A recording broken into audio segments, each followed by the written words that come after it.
Good morning. Good morning.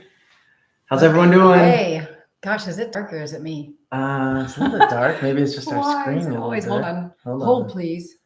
Technical. There we go. Oh, it was on our end. It's just dark on our end. Sweet. Good morning. Good We are morning. so excited to join you. We're a little bit late this week because I came down with something. We are a week and a day away from our wedding, and it has been exciting. It's been full. There's just been a lot of moving parts, and so Yeah, it's a full marriage. It's a full wedding. Like it's like a full marriage. a full marriage. Like It's I that said. too. It's the full. It's a full wedding. Full blown, full scale. So it's all the things and Lot of moving parts. planning it all. So we are excited to dive into week 4. We're going to jump right in. I'm going to quickly, if you are just joining us, just joining into these lives with us, drop a comment. Let us know if you are here, where you're from. And if you are just joining in, this is number 4 in a series that we started early in April, leading up to kind of the road to our wedding, talking about the road back to restoration. And in week 1, we actually talked about taking an honest look at reality and how on our journey of restoration, after 18 months of separation, divorce papers signed, our entire divorce negotiated, how did we find our way back to each other? And obviously we can't break down a couple years of work for us and a whole lot of hell and a whole lot of high. We can't break all that down in 4 live videos. This is just a precursor of so much more to come that Nathan and I want to bring to you together, as well as things that we have coming right after our wedding. We have some exciting things coming. So this is just a precursor of it all. But week 1, we talked about taking an honest look at reality and what a gift that is, how it was so hard for both of us to do. It was painful, but how that honest look at reality is what really set our feet on the path towards restoration. And in week 2,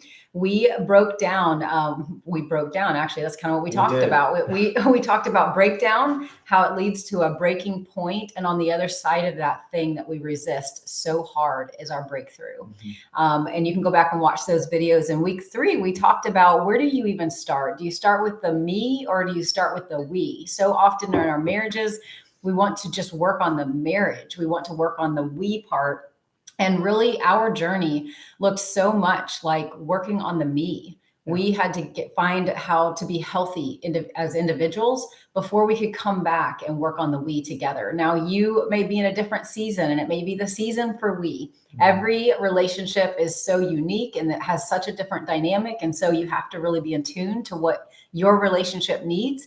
But we have found in our relationship and so many of our friends who we have navigated the rough waters of being married for 7 years, 10 years, 13 years, 20 years is where we were at. So many of them have not worked on the individual. Mm-hmm. They've been going after just the relationship for a really long time. And thus they've kind of lost themselves in the marriage. And so that's what we talked about on week 3. And today that leads us to our last and final live that we are doing. And we are so excited today to talk about 8 keys to connection. We learned these in the fire. Yes, we did. In a major way, so each one of these we're not talking from a place of, oh, this sounds like a good idea. This is from a place of, hey, we had to live this. We had to integrate this. This had to become part of us, and it's ongoing. So anything that we're saying is never like, hey, we're done. We've accomplished this. It is, hey, this is what we know is vital in order to take steps forward and to move forward. Mm-hmm. And so, yeah, these 8 keys, we are going to kind of fly through them. We're going to touch on these because these, as Nathan said, were learned in the fire. It's almost like when a steak has to marinate. Sometimes we just want to like jump in and jump out, but like these are things that have to just be worked in us. And they took people coming alongside of us. It took us being willing to give ourselves time to learn these keys. You think about all the different keys on your keychain that unlock different doors in your life. That is the way that we want you to invite you to view these. Yeah. Each one of these keys unlocked a different part of our heart. It unlocked a different part of our ability to relate to each other. And so each of these are important keys. They're standalone. They unlock a specific door, and also they are a part of the bigger keychain that you need just for the door to your life, door to your relationship. And so we have found these really to be almost like pillars, very consistent things that we choose to walk in and live out of on a daily basis. And so if you're just joining and sometimes in fight for. Yeah, it's hard. These are not things that like, oh, we got the key. It's on the key ring. We're done. Nope. No. Sorry. It's tested every day. It's tested every day if we want to pull the key out and actually use it in that moment. This is what really restoration is about. It is about being restored over and over and daily, and learning how to live in a rhythm of restoration with each other. And so before we jump in, good morning. Good morning, Elisa. Good to see you, girl. So before we jump into what these specific 8 keys are, I just want to give you a little bit of an understanding of what restoration really is, because I've mentioned this before, but I know if you are in a relationship that is less than life producing for you, if you are in a relationship that constantly leaves you feeling disappointed or sad or lonely, maybe you are in a relationship right now that it's on fire. You know, it feels like the relationship is burning to the ground, and you're discouraged, and you're thinking about this word restoration, and maybe week after week you've come on with us and it's been a little triggering. You're like, oh, is it even possible?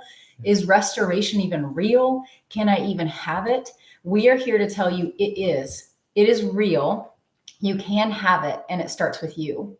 It starts with you becoming that restored individual. And so restoration is when an individual, everything starts with an individual, but it's when an individual has discovered their true identity, who you really are, apart from the relationship, apart from the roles you've played, apart from you're an awesome mom, you're an awesome dad, you carry all the hats, you're a business person, you're a married couple. So much of us identify by those titles. And restoration begins when an individual, and really in a marriage, when 2 individuals have discovered finally their individual identities, and then they come back together in such a way that they can reinvent the relationship. And I love that. That's our definition, but it's whenever you've discovered you both can stand on your own 2 feet, you know who you are. And now you come back into this thing called your marriage. You come back into this relationship and you reinvent it. How exciting is that to think about? You don't toss the old. The old's a part of you. You've learned how to integrate all the stuff, the good, the bad, the ugly. It's integrated inside of you in your relationship. And now you get to go, what do we want to create? How do we want to reinvent ourselves individually and as a couple in this dynamic? And so that is what restoration is.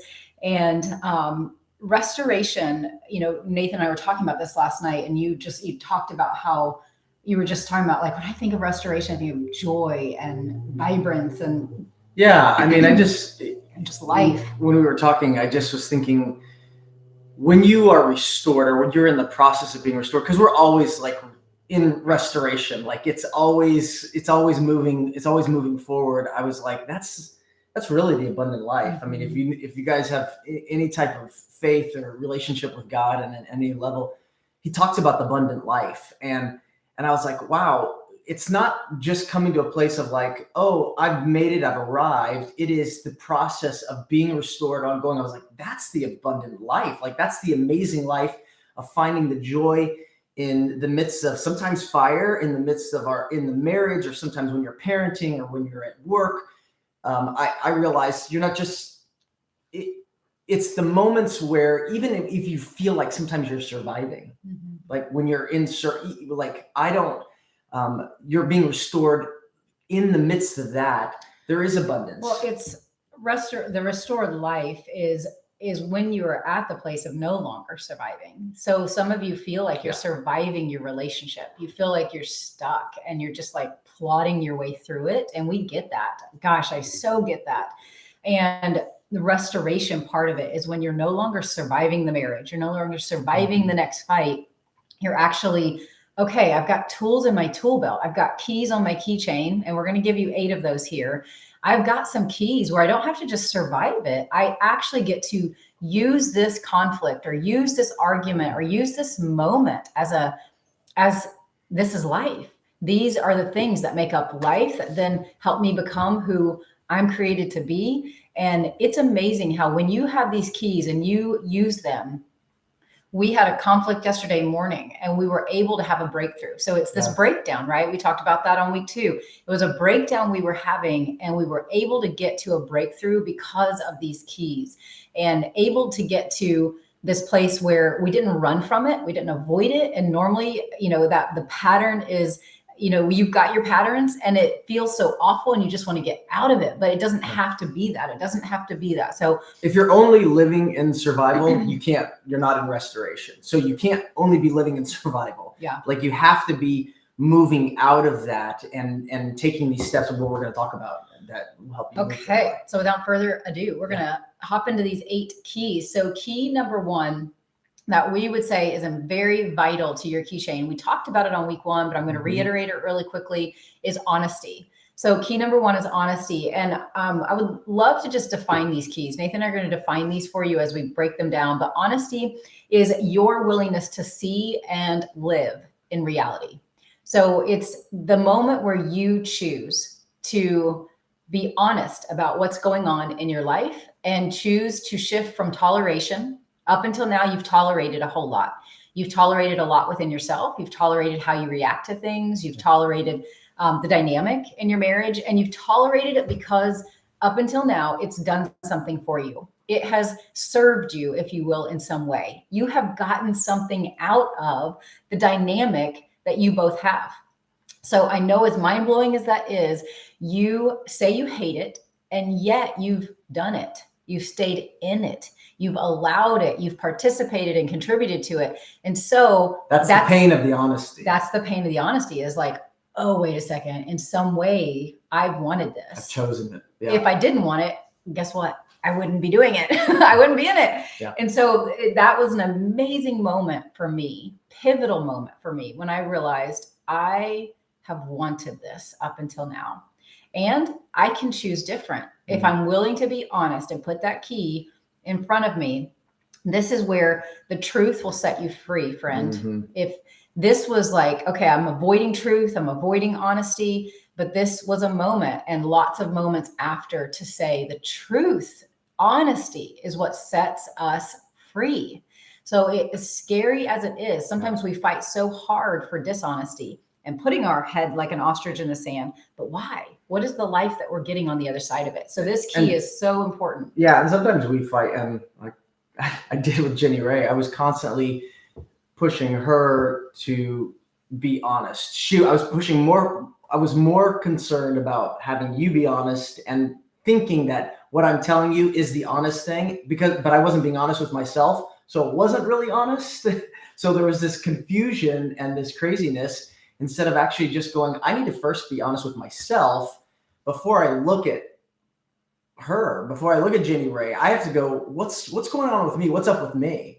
And until I started to do that, I couldn't move forward with restoration. It was a big thing. Yeah. And I think that kind of leads into the second key, because what are you being honest about? You're being honest about your reality, but the key number 2 is vision. So without a vision, maybe you've heard the old proverbs, without a vision, people perish, people die. So are you going to walk down the street? Let's say you have no vision. Are you going to walk down the street and kill over, die? No. What is it talking about?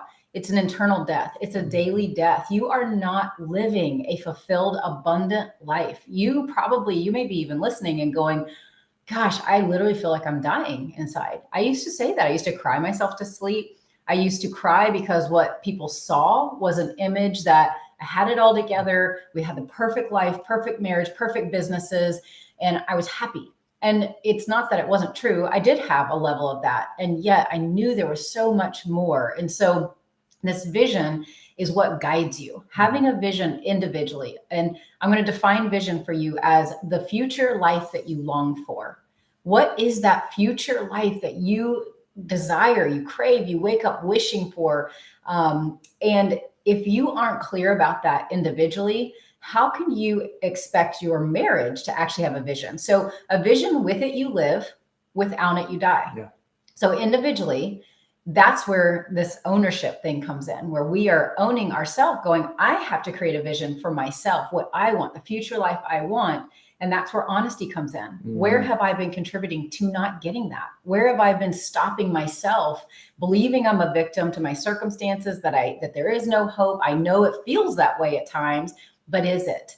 Is it? Where am I fighting harder to promote the vision that I want other people to think that I have, instead of me actually working on the real vision? And in doing that, you're still going to waste away. You're still not going towards a vision, even though you're wanting everyone else to see something that, we've got direction. We know where we're going, but it's a false, it's complete. It's a mask. Front. It's like living a front, living a mask. Yeah. And so this key is so important because it starts with you individually having a vision, and also restoration as the key. Once you both have that, it's this guiding light for you. It's pulling you. And then, it's pulling you to a future. And then you can come together and say, what do we have as a vision for our marriage? But again, so many of us want to jump to the marriage first. But if you are not living as an individual with a vision, what you will do is you will pull on the other person to create it for you. You will pull on the marriage to create it for you. And when the marriage is not in a good place, or the other person's not in a good place,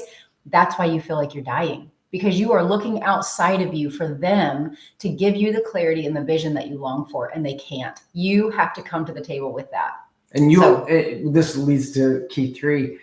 You'll always do that by default when key 3 is humility. You'll do what? You'll pull on the other person? You'll always pull on the other person. You'll always fake that vision or think you have that vision until you're willing, which was for me. I was always looking at painting a bigger picture of what I wanted everyone else to see, instead of just stopping long enough to go, oh, that's my selfishness, that's my pride. And that's exhausting. It is exhausting. and to be honest, this is, the reality of, I was narcissistic. I was selfish on so many levels. And this key was really vital and really hard for me. Jenny Ray knows. If I really think about it, it wasn't until I fully came to this point for me as a man that I couldn't move forward in vision. I couldn't begin even restoration, because all I could see was what I needed to take care of myself for me to survive. I didn't want feedback. I would say I want feedback, but then she'd start. It wasn't even realizing I didn't know who I was until I was able to become humble. And can you define humility for us? Defining humility is it's grounded strength. It wasn't until I was able to ground myself. It's knowing who I am and whose I am. Because I don't own myself, if you will. I believe in God, and I believe that He owns me and who I am. And He defines who I am, which has been amazing. But it's also full surrender with action. So humility doesn't mean, and for a long time I thought it did. Humility doesn't mean I'm going to humble myself and I'm not going to do anything. I'm going to sip tea all day and I don't take action on anything. It's actually having this quiet strength. I'm humbling myself, willing to take in and hear, see things I wasn't willing to see. Can you talk about feedback a little bit more? Because it was it's really painful. Humility is not easy, you guys. And it can be painful because the feedback, what is feedback? Feedback is when somebody else is trying to let us know the impact that we have on them. And so when we get that back, what's our number one MO? Our method of operation is defensiveness. Typically, we want to throw up the wall because in that moment, that person feels like a threat to us. So now we need to survive our spouse or survive our child. So anytime something threatens our existence, we go into survival mode. And so that survival mode is like, oh my gosh, you're a danger, danger, danger. It happens subconsciously. Just as human beings, we throw up all these mechanisms to survive the moment. So if Nathan is receiving feedback, not like, hey, can I give you feedback, but just feedback. As humans, what happens is if he acts a certain way or I do something, there's going to be feedback that surfaces right away. That's like a mirror that's going to tell him his impact on me. So I was not able to hear it because I was not humble, because this was not being acted in my life. I was always very defensive. And it was even silent. I don't know if you're someone who avoids it or faces it on with anger. There's two sides to it. It's like, for me, it was more I'm avoiding. the facer. Yeah. But for me, it was like, okay, I'll avoid and then I'll get revenge. But it was because I was Silent still set. It was revenge. this silent revenge, but I wasn't willing to be humble. I wasn't really willing to hear. And it totally limited me from being able to step into becoming restored and stepping into that, because I couldn't see it. I didn't want to see it. And this was absolutely massive. And until I did, So I was in survival. And I just want to touch on this one more thing before we hop to key number 4 is with humility. This is a big one, you guys, because you probably heard narcissism thrown around. It's kind of like a buzzword. Everybody's a narcissist. However, the truth of that is actually we are. Narcissism, the definition, is nothing more than extreme selfishness at the core. There's different levels. There's different levels. It's like a spectrum. And so we both have our PhD, I think, at this point, in narcissism and personality disorders and all sorts of things that we got to dive into as part of this journey that we will not go into on this call. Yeah. But we want you to know that if you are in a relationship where you have wondered, like, there are some really great resources out there about this. Sure. But what I think the big thing here is you will hear from culture that nobody can come back from narcissism. You will hear that it's incurable. And the statistics, according to the DSM, the Diagnostic Statistics Manual, is if somebody has the extremes. Okay, so on the spectrum, it's like we all are born with narcissism. We are all selfish at our core. That's what it means. We want ourselves. Narcissistic personality disorder would be the far swing of it. And the Diagnostic Statistics Manual says only 3% of people ever really change from that. So is it possible if you're somewhere on this spectrum of narcissism to really shift it? Yeah. 100% yes. You will not hear that out there, but we are here to tell you, if you are willing to humble yourself and listen to feedback. Feedback, again, is another person is trying to express to you your impact on them. And if you're finally willing to see the impact, there's hope. There is for any of us, because I will raise my hand and tell you, I don't like to hear feedback. Oh, it's painful to think I failed or hurt somebody or messed up. And so humility, while it's key number 3, it is a major key in this key chain. None of these are like hierarchy. But this was big. This was big. We're giving you these keys almost in this order because this is how they came to us. It was almost like this is the process of restoration for us. Each one of these keys came almost in this order. And at this stage of the game, humility for both of us, there was such a breaking, right? That breaking point and realizing, whoa, our impact on each other is more than we thought. One thing I've taught in our businesses for years is that you are impacting people from the moment you say hi. Mm-hmm. So you think you're not impacting, but you are. So humility is key. And it really will begin the killing of the selfishness when you're willing to just go, and being grounded with yourself. Stop getting out of your lane. Start to really look to go, what do I want? What do I really want? And start asking yourselves. And you can't ask yourself that question until you're willing to begin to become humble. One last thing on this before we move on is if you are in a relationship and a dynamic where narcissism to more of that extreme on the spectrum exists, it takes humility for both people. It takes humility for the one walking in more of that blinded selfishness, because again, we're all selfish and we have blind spots, but there can be extremes of it. It also takes enormous humility for the other to change the dynamic and how they deal with the narcissist, not a narcissist, I would say somebody dealing with narcissism, because you've contributed to the dynamic. Yeah. Whether you think so or not, it has done something for you to either be the one who rescues. There's so much we could go into on this, and we will. Believe us, we will, because this is something that this could be multiple. This has been a life changer for us. So bottom line is it requires humility from both. And it's a journey, and it's a messy journey, and it's painful. It's painful, but it's one that is so worth it. Mm-hmm. So worth it. So the next one, key number 4, is promise. So we have talked about 3 keys. If you're just joining in, key number 1 is honesty, vision, humility, and key number 4 we are on is promise. And so to define promise for you, I'm going to define promise as living as your word.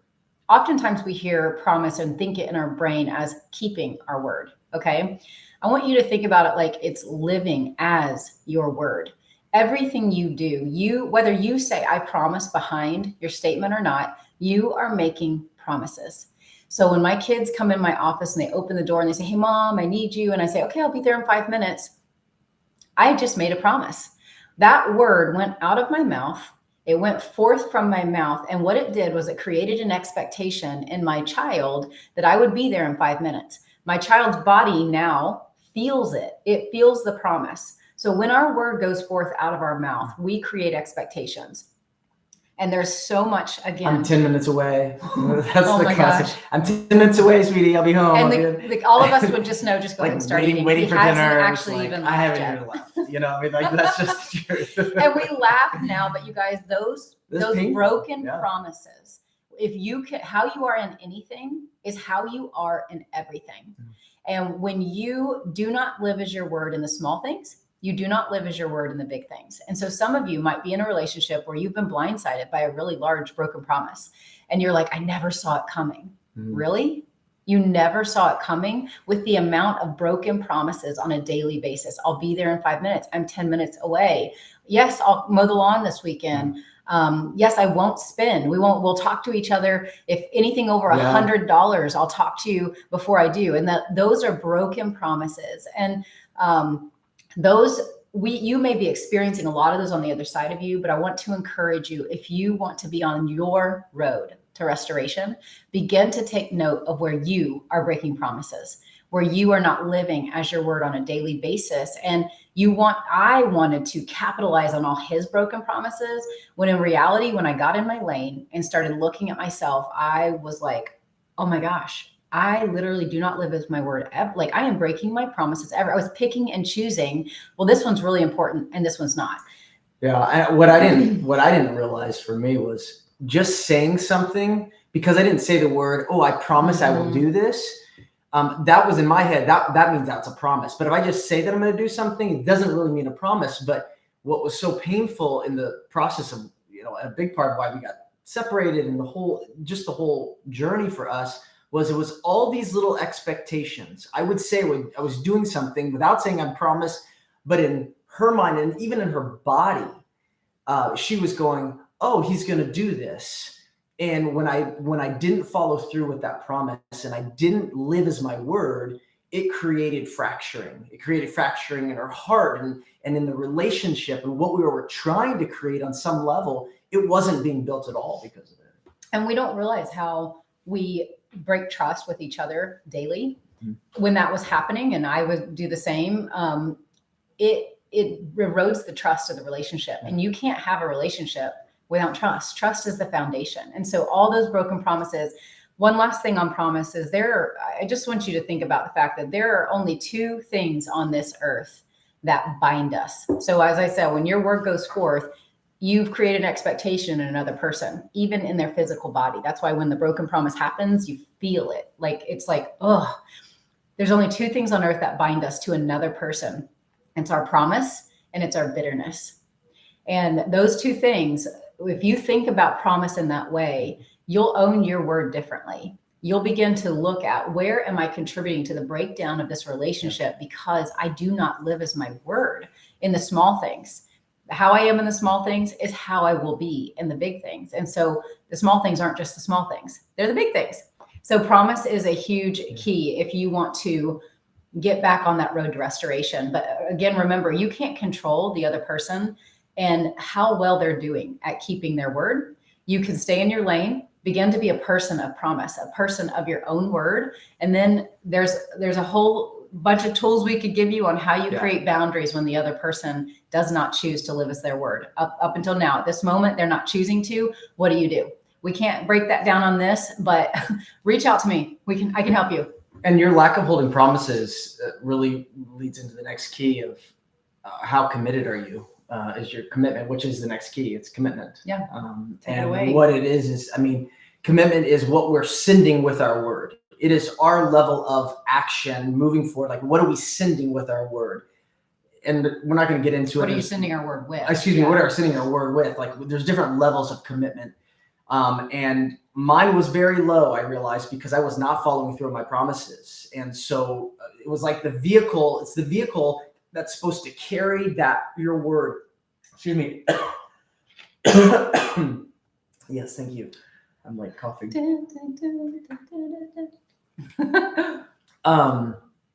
I wasn't intentional. I mean, you have to be intentional with your level of commitment in order to follow through on your promise. And when there's no intentionality, you will show up at a very low level of commitment, and most of the time you will not follow through on your promise. I did it all the time with not only with Jenny Ray, but also with my kids. Work, house. It shows up everywhere. Everywhere. There would be undone projects. I would say, oh yeah, I'll totally do that. Again, not thinking I've made a promise, but I really was making a promise, setting expectations. And when I don't follow through, it revealed my level of commitment. Yeah. And so the commitment's big. And again, that's another word that we could talk about for a really long time, but we don't even realize that sometimes we work harder to make the other person think how committed we are. You always know your level of commitment by what? Results. What happened? Did you actually do it or not? So that can be another mirror for you personally of what is my level of commitment? I say I want this relationship, and for me, it was like I'm working my tail off for this. I'm doing this. But when I got really clear on what is my real level, I was more committed to making him wrong and me being right. And that was a whole nother dynamic. It was like, what am I actually committed to? I'm not even committed to the relationship in the way that I thought I was. I was really committed to making sure I came out almost like squeaky clean and looking good. It goes back to honesty again, of like the results speak for it. I was more committed to self-preserving at the time, most of the time, protection. I was more committed to making her see, reframing the reality to go, actually, I'm not that bad. Come on, I'm not that bad. And I was more committed to that than I was to go, oh, I bought something, but I wasn't completely honest with you. It was actually multiple payments of $300 and not just one payment of $300. Yeah, it was only $300. It was 10 payments. It was 10 payments of $300. This is a true story. I always said, oh yeah, it was $300. The first payment was $300, and then there was 10 more payments to follow for $300. So guys, one of the biggest reasons that people actually get divorced is finances. So, I mean, we're touching on it real loosely. Yeah. What would you call, if somebody over and over and over, because somebody might be listening who has never heard this term before, we were introduced to a new term. What would you call that term in the financial realm when somebody over and over and over, when we don't have buy-in in our relationships, or we create agreements, right? We create promises with each other. This is what we're going to do financially. And then we break those promises financially. What do you call it? Do you remember? Infidelity. It's financial infidelity. So that's why some of you, if you're in a relationship where finances are the thing, they are the mirror that keeps showing you the level of promise and commitment in your relationship. Yep. And the word keeps getting broken. That's why you even physically feel like, some of you might be wondering, like, why does this bother me so bad? Mm-hmm. It's because it almost has the same impact on you physically that you would experience if you heard the news of an affair, because it's a promise that has been made to you, and trust has been broken over and over and over. And maybe you're the one who is doing the financial infidelity, where it's the way you numb out. It's the way you cope with your reality is to spend. We can talk from this because we've both done it. Raise my hand. Yes, I'm laughing. It's not funny in the moment. Oh, it's so painful. Okay. We have to look at the reality again, being honest. So like, this is the bank account. Okay. Whoosh. Oh my gosh. You guys, relationships are no joke. Amazon orders. Okay. It's worth it. Okay. So what? No. Sorry. Okay. Fight. Key number 6 is forgiveness. And forgiveness would be defined as to send yourself from the offense. So this was a game changer. Such a game changer. To send yourself from the offense. Again, we could talk all day on forgiveness. It is not forgive and forget. You are not forgetting an offense. It is not, you need to be a doormat and let the other person continue to do harmful and hurtful behaviors. Yeah. So much of forgiveness is about sending yourself from the offense that you cannot control, that the other person has done or chooses to do and chooses to do over and over and over. And it frees you, it sets you free to be empowered to do something different.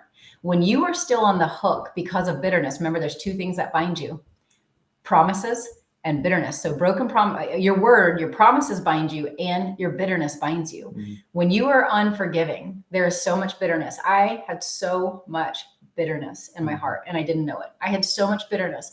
So I was so bound to Nathan in an unhealthy way. And that health for me looked so much like trying to control and manage and fix him. And I believed if I could just get him to be different, I'd be okay. But that's not where my okayness came from. Yeah. My okayness, if you will, my happiness, my fulfillment, my joy came from the release of forgiveness and forgiveness again and forgiveness again, sending myself from the offense over and over and over.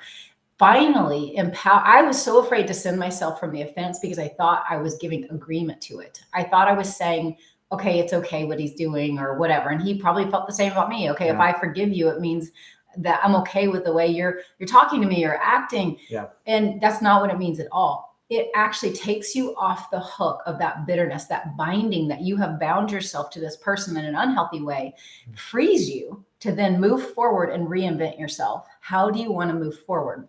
And that's when I learned a whole slew of tools and ways to be in the relationship that created new possibilities with us, where my unforgiveness was closing down everything that was possible. My unforgiveness was the major thing that was just closing it.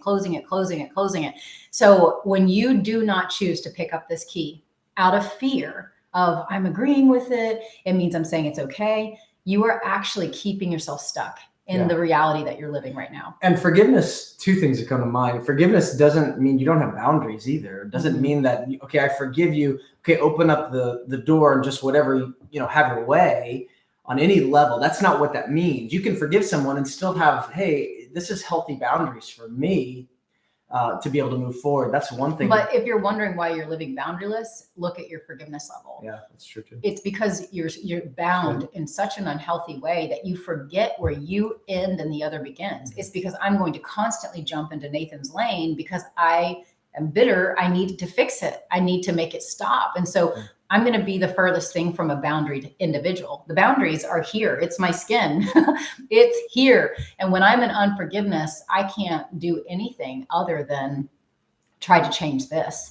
So forgiveness actually gets you back into your lane and gives you your power back to stand in a different way. And as a man, when I was feeling a lot of fear and we were separated, I wanted her forgiveness would tell me, like, I'd ask for forgiveness. I always thought forgiveness was to help me feel better about myself. Like, it wasn't until she did. So really forgiveness became a weapon for me. And I don't know if you've ever experienced that on that side, or you're the one doing it, either side.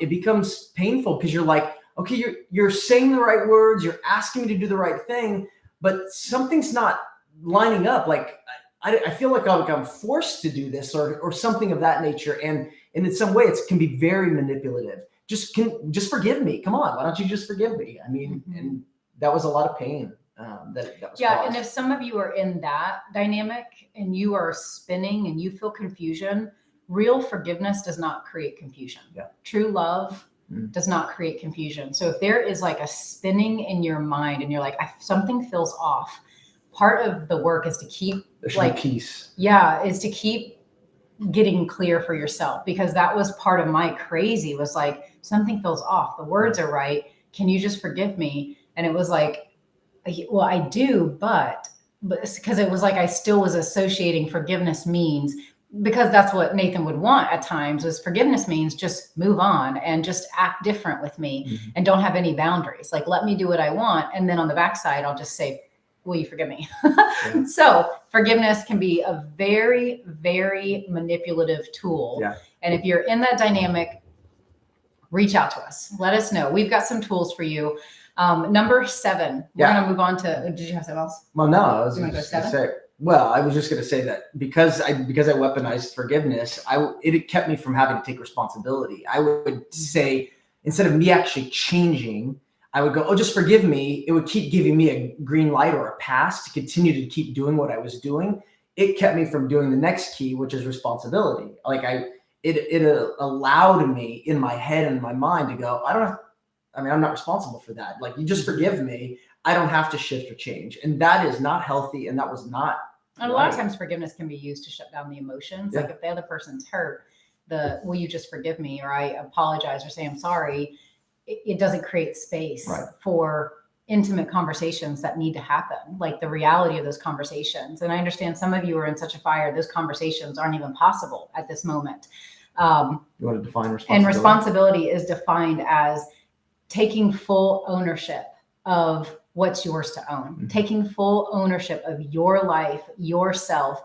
And when you think about your life, what is encompassed in your life? What are the areas that you have been called to steward, if you will, to take care of?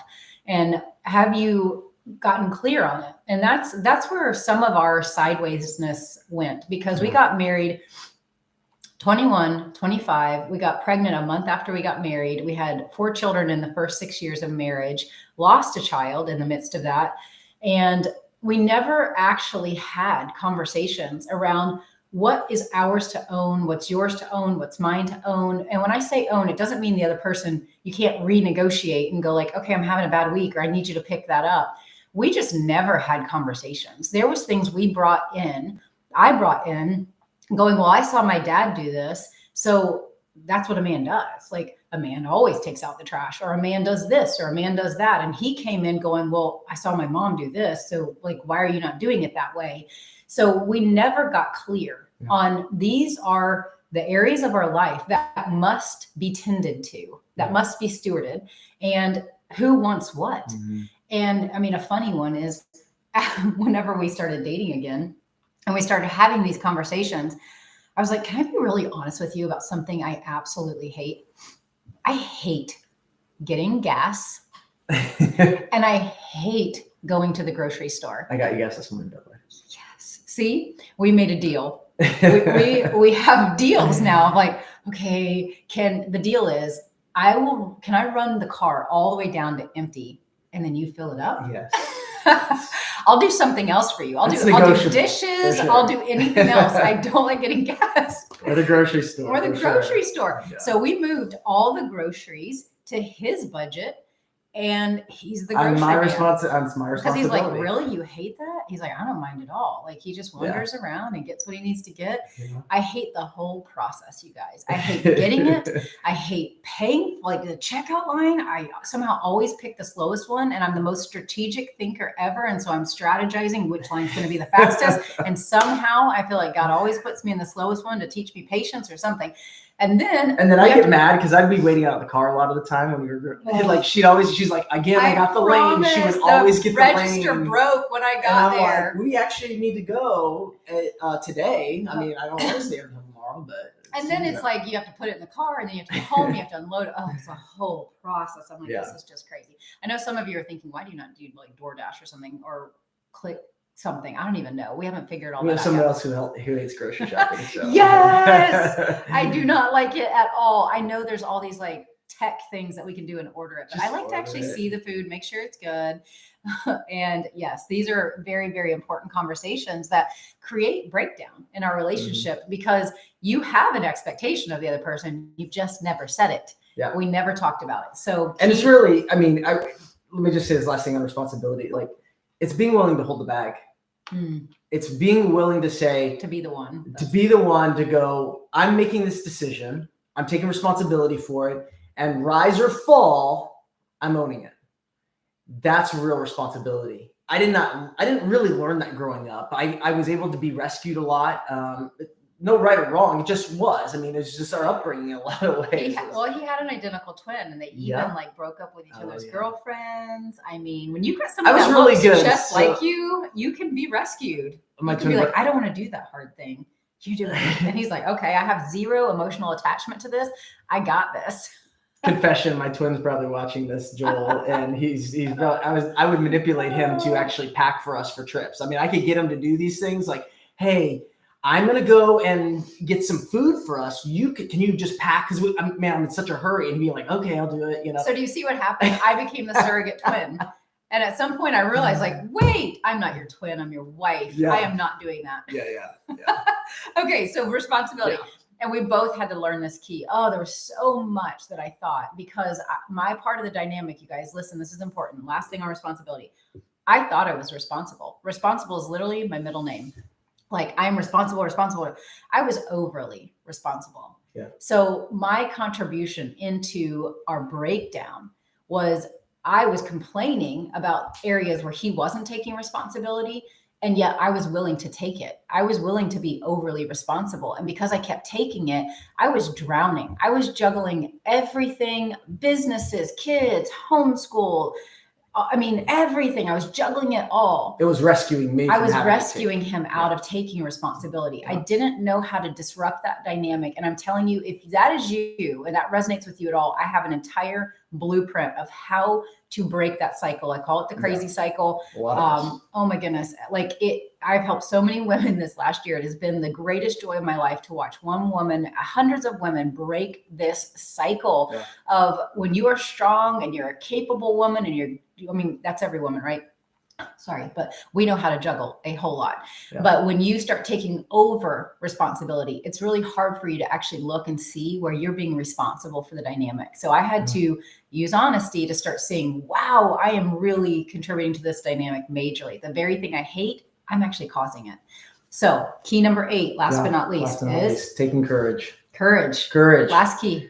Yeah, it's to take heart. Courage, just defining it just means I'm going to take heart. It means full integrity, who I am, regardless. You might even feel fear. You might even feel multiple different emotions, but it's stepping into something and taking action regardless of the feeling. It's saying, I'm going to step into this. And it might fall apart. It might not work, but I'm going to do it anyway. I always, again, thought I was courageous. Go first.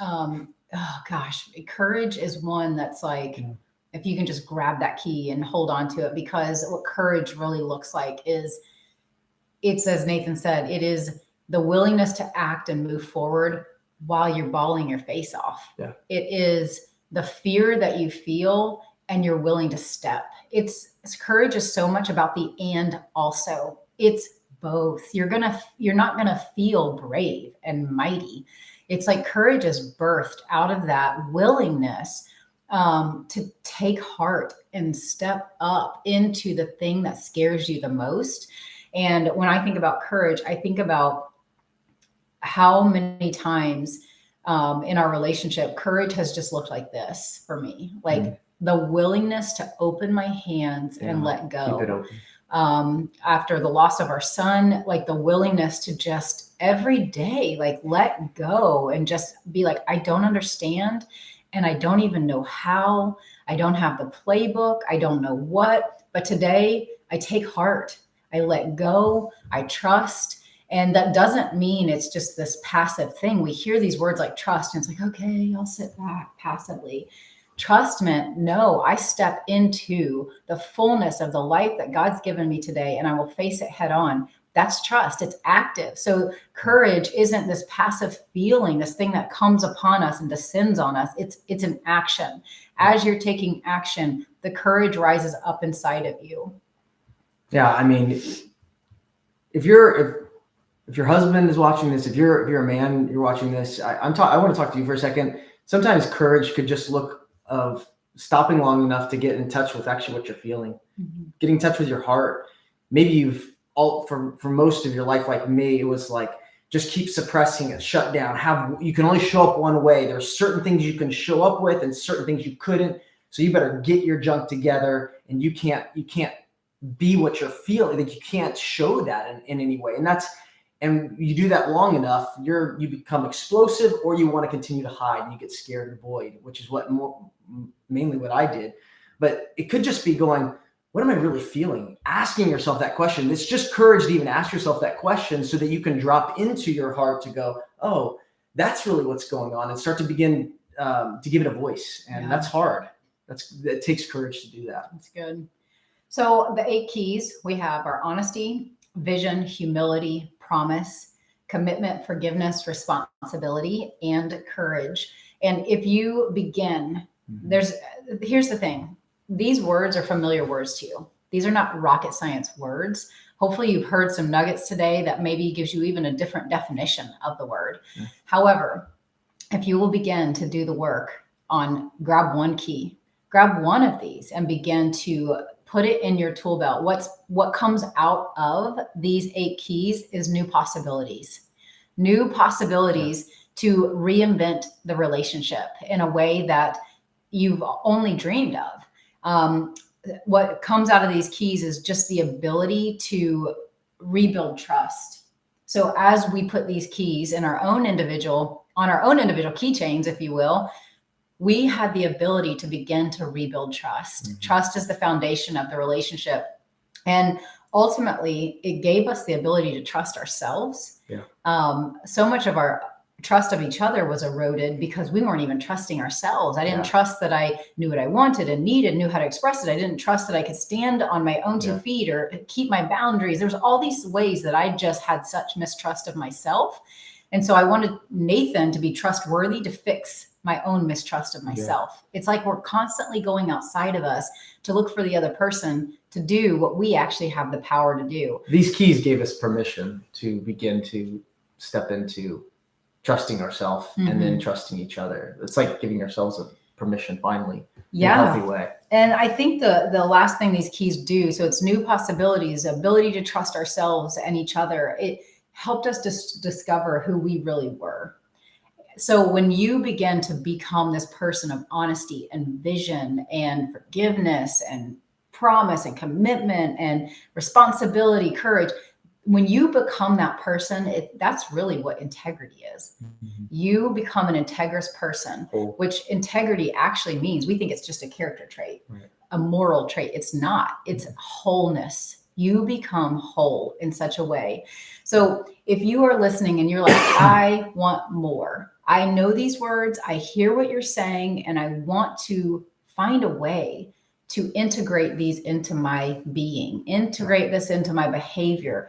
And you need some support in this, reach out to us. This is something that we have, as Nathan said at the very beginning, learned in the fire and have been working out for a few years. It has been a process. We have so many resources. And so if you want to reach out, Nathan's on Facebook. I'm on Instagram because I'm still in Facebook jail. Let me just say this too. If you're watching this, guy or girl, my wife, Jenny Ray, she's what she has gone through, what she's actually done in her own life to actually become more of who she is. It's been years. She has worked so hard. She's gone to years of counseling, coaching, going to things that literally she has spent 6 figures just on becoming. And I don't say that, but I'm telling you that to say she has learned so many tools and keys in her life that she's working with women now, and they're getting amazing breakthrough.